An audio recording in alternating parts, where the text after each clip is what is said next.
So let us see the examples. How are they? Okay. So now here class is a bird. Okay. We have init function, which is a constructor, and these are the methods we have. These are the methods. So now what you are doing here, we are doing inheritance. Don't worry about it. We'll see about inheritance. We'll see the example what is happening. So now what is saying? A penguin is also a bird, okay, which is inheriting the qualities of bird. Means all this who is this and swim will come automatically to this. Okay. So now what I'm saying, I'm creating an object to penguin, not to the bird. Bird I'm inheriting in penguin.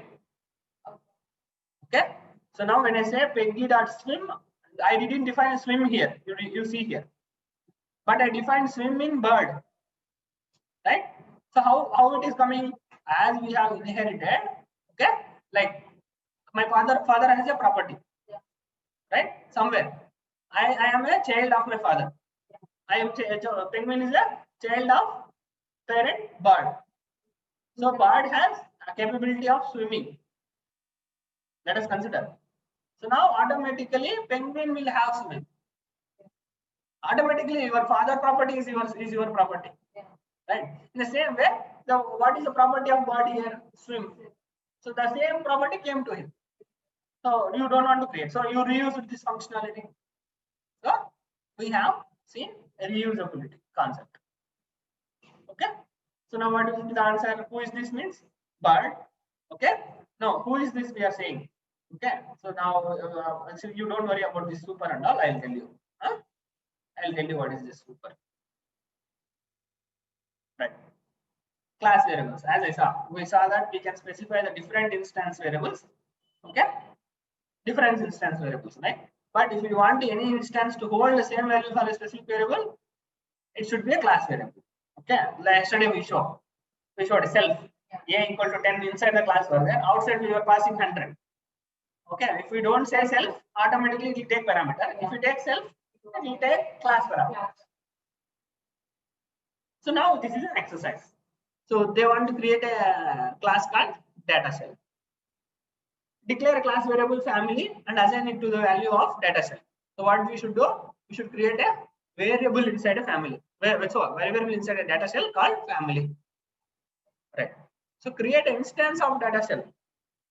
What do you mean by instance? Create an object. And call my data cell, passing x to the initializer method. So now initializer should have x. Okay. So my point is print my data cell family to explore its contents. Okay, let us see what it is. So what he is doing? He's creating a class. He's creating a variable family data cell, right? And now he has.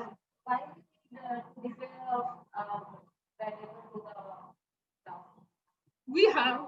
It's our opportunity. So it's like you are asking a question like, why in their home and only a girl child is there? It's not like that. It's them. It's their wish. Only a single child is there. It's their wish. Inside a class, they created. Inside their house, they have one child. Okay, that's it. That's it. Simple. Now my point is here. What it is happening? You can declare is what example is telling. Okay, that example is not like mandatory one, but that what we saw is contradicting to this. Correct. I understood. My point is here to say a variable can be present inside a class. Okay, fine. Now we know that this is a constructor with parameter, okay, which takes a parameter. Okay, and we declare a variable outside 100.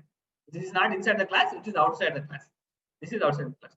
Now what my point is, we need to create an instance data cell called my data cell, and pass x to the initializer. Clear? So now I created a my data cell and pass x to the initializer. Yes, I have passed x to the initializer and print my data cell family. So now in this example, what he's saying, again he's showing how to declare a constructor with parameter and how to access a value inside a class. I have a variable called family. How I will access? with the object dot variable name, like function. Okay. Okay. Hmm. So, why can we define set identifier as instance variable of input argument? So, self-identifier equals to identifier. Why we are defining that when we are already defining that my data set to the list? What's the need of defining self dot identifier equal to identifier? Yesterday only I showed this example also. I came that no, what we will do?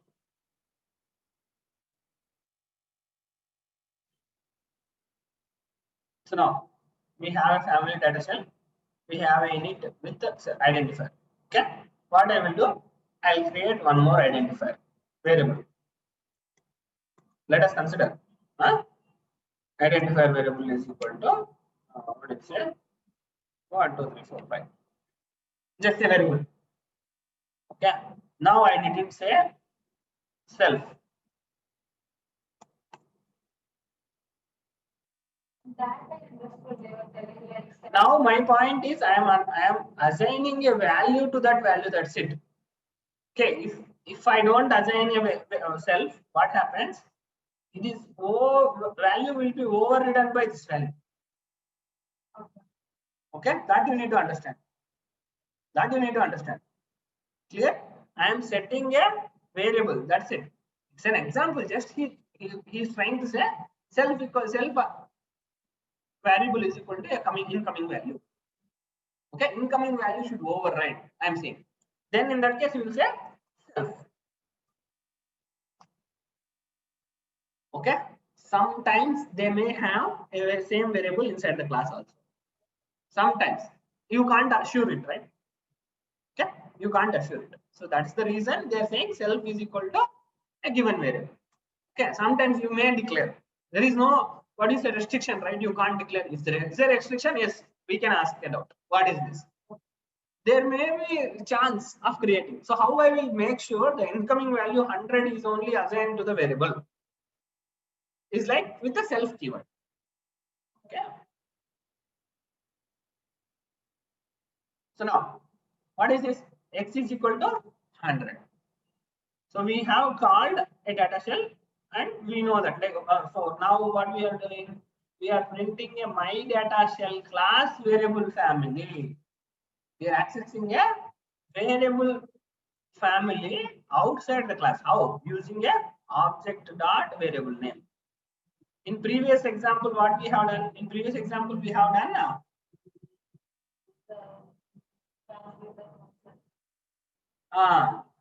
In previous example, we have done a dot function name. In current example, what we are doing? Variable name, class variable.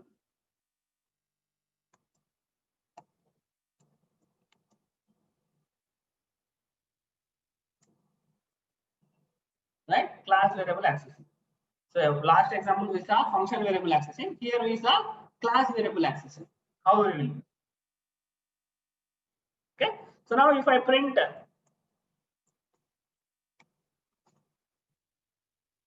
my data shell dot identifier, what value will come? But we sent 100 here. Okay. You have 1, 2, 3, 4, 5 here. So what value will come? Why?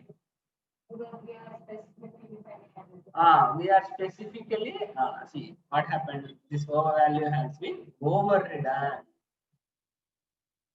Self इसका क्या हुआ? उस class का variable हमें override किया, इसके लिए वापस हुआ है.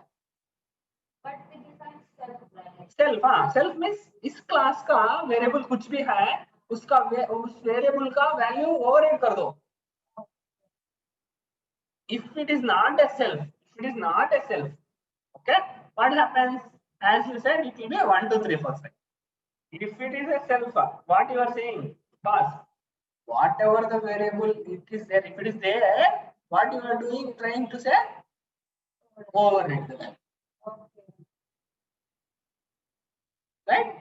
It has been overridden with the given value. The given value. Clear? Is there any doubt here now? Again? Good job.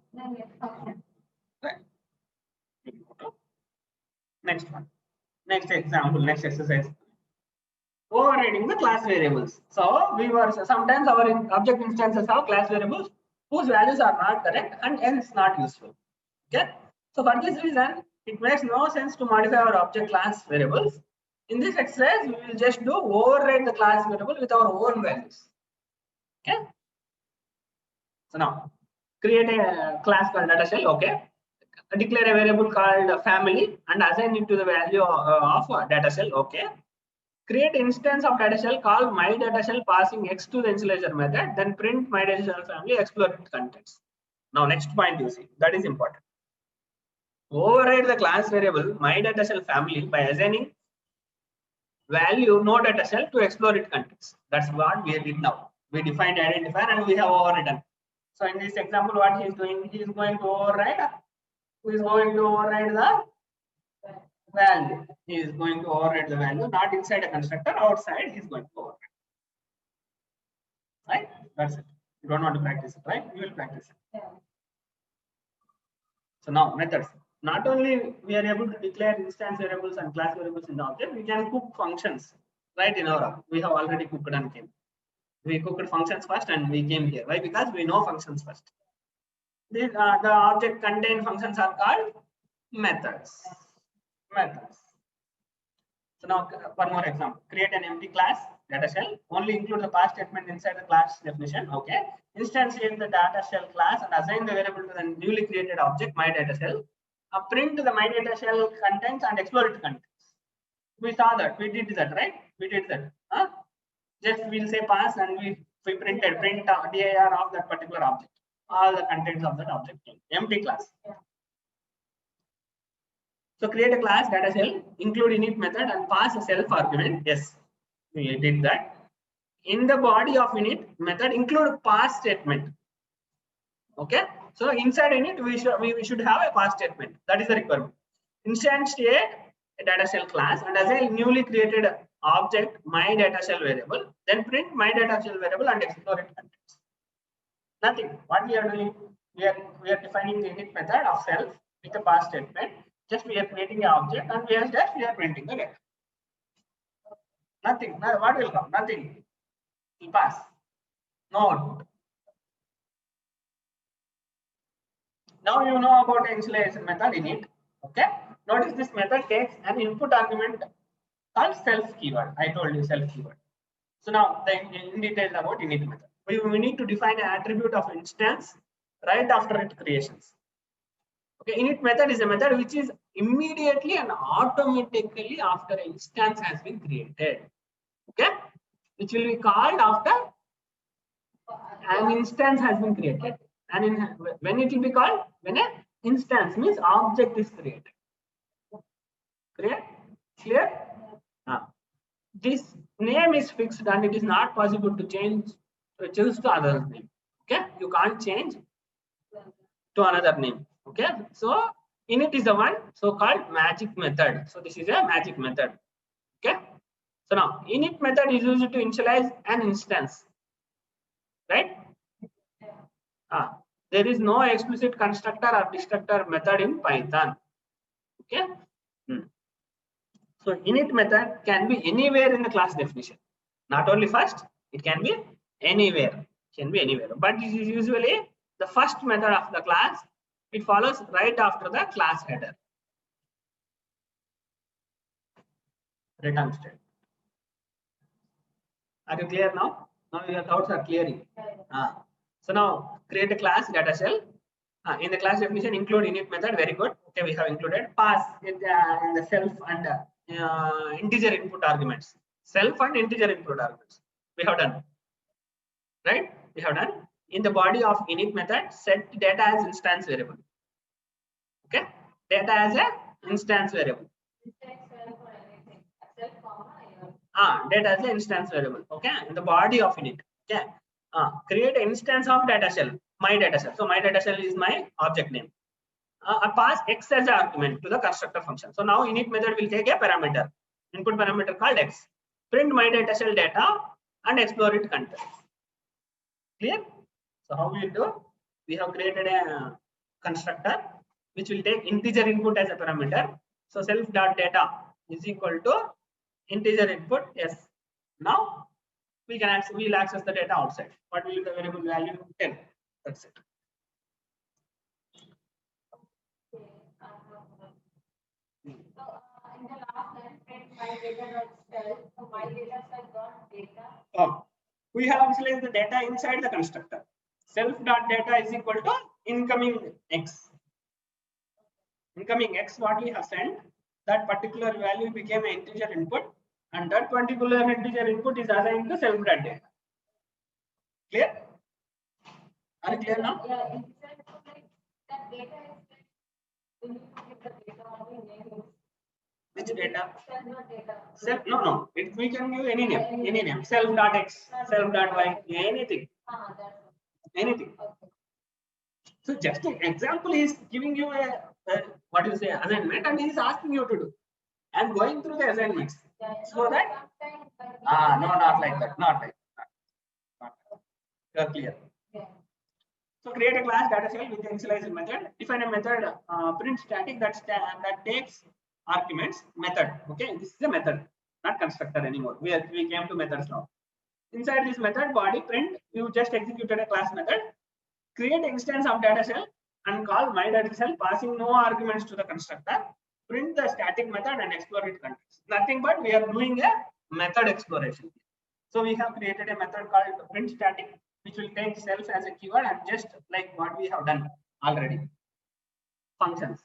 Function with no parameter and no return type. That's it. Clear? So you go home and try to, without seeing in output, check the assignment, try to create it, then you will understand what mistake you have done. Method 2. In the previous exercise, our print static method was a kind of boring. We can do more interesting thing with our objects. For example, we can interact with our object data. In this exercise, we will declare a method prints the value of one of our distance variables. Okay, let us see what is that.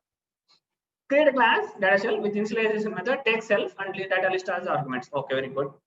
Data, declare a data as an instance variable. Okay, we have a data variable and assign the value of data list. Okay, data list should be assigned to that. Clear.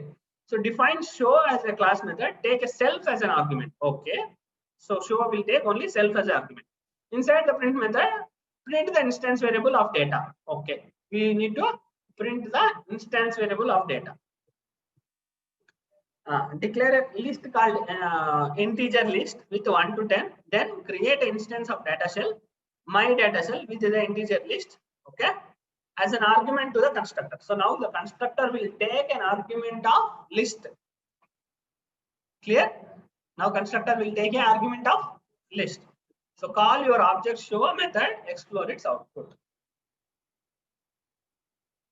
Okay, so now what we are doing, rather than taking a variable, we are passing a list of integers. That's it. Okay, we'll see.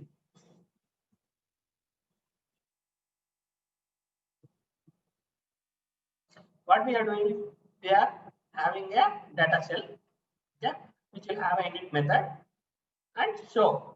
So is self data we need to show. So in init method, what we are doing, this is a constructor with parameter. So this parameter will be of list of integers. Okay, list of integers. We sent a list of integers to init method. So now init method has initialized the data variable with the data list.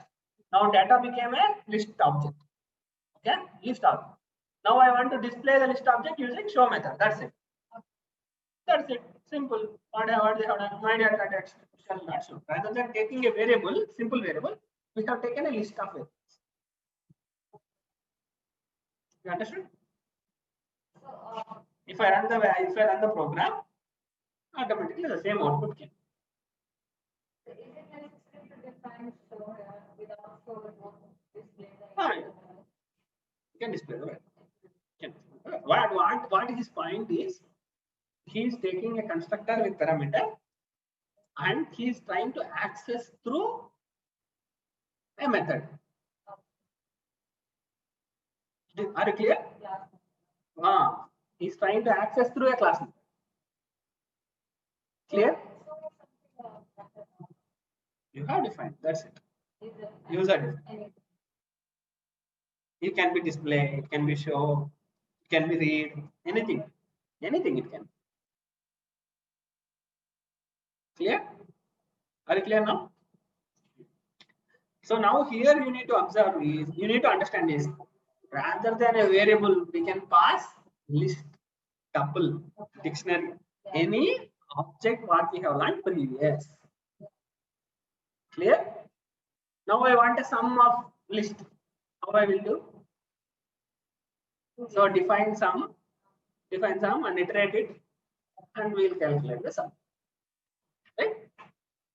Clear? Are you clear now?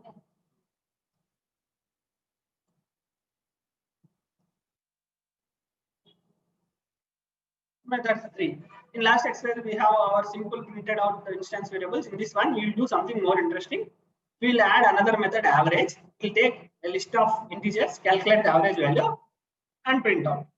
Now, we were discussing sum. He is doing average. Okay. To make the things more even interesting, the list of integers for which average does this operation is one of our object instance variables. This means that our object can not only store the data, but can store procedure, it can execute its own data. Okay, so we'll see how it is. Okay, so now he's doing a sum of self data by length of self data and printing the average. That's it. Okay, there is a list of integers value you are passing. Define an average method. In this average method, he is doing a sum by length, right? Total sum by length, average will come. Total number of values by sum of values by total number of values. That is average, right? Average formula, right? Are you clear?